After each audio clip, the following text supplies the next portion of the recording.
you and Chris called both Oregon-Washington contests this year, regular and Pac-12 championship game seasons. So how do you see this? And you just saw Michigan again firsthand right in front of you, and you saw how, Michigan's defense was in its bag, and so was Sharon Moore offensively. The gotta-have-it drives, they were breaking tendencies left and right, making plays on offense. So how do you see Michigan and Washington matching up against each other, Kirk?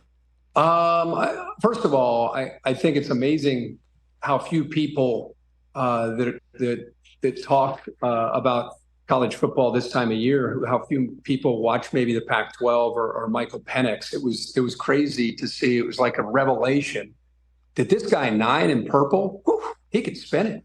It's like, that guy's been spinning it since he was in Bloomington like 5 years ago. So that's what he does. That's his strength, his accuracy, pinpoint accuracy. Not just in this modern game. It's a lot of times it's behind the line of scrimmage. It's maybe 5 yards beyond the line of scrimmage. A lot of guys are completing 73% of their passes, 75%. Michael Penix has taken shots downfield. He is a gunslinger, but with a great touch. And I tell you, I'm not comparing him to 2019 LSU with Burrow and Jefferson and Chase and Clyde Edwards-Helaire. But I think it's an offense from Washington that kind of fits into that type of offense because you got a quarterback who's seen every defense, can make every throw consistently. And then you don't have just Rome Odunze, who'll be a first rounder. You got to deal with Jalen Polk. You got to deal with Jalen McMillan. They've got an arsenal of receivers that are all going to be in the NFL. And then you got a really talented back who's banged up in Dylan Johnson, but a really good player. And then you got the Joe Moore Award winning offensive line. So there's just a lot to the offense.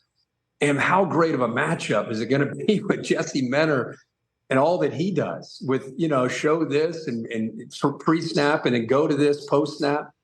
That's going to be must-see TV, just watching that side of the ball, Washington and Penix and those receivers and what that offense is capable of doing against the defense of Michigan and how complicated and how sophisticated they are and how well they disguise things. That to me is going to be the side of the ball that I think will determine things. And then you got JJ McCarthy, who, as you know, he doesn't seem to get quite the fanfare that some of the other quarterbacks out there get. Yet if you talk to NFL folks about his upside and his potential, there are a lot of people excited about what he could do and how he's potentially playing himself even into the first round with his ability to deliver football, the kind of offense that he's running. They want to run the ball, as you know, but to play action game off of it. Tro Moore is, as you said, maybe one step ahead of the defenses that he faces. And I think Washington defensively is better than people realize. They've had a lot of injuries, throughout most of this year, especially in the back end at safety. So it'll be a hell of a game. I think it's going to be a great matchup. I think it's like a 31-27 kind of game is the way I would envision it. Who knows who's going to win it, but it'll be, I'm down in Houston already. Just got here yesterday and excited to go over and see the teams, go to practice and get to these meetings, and get this thing going.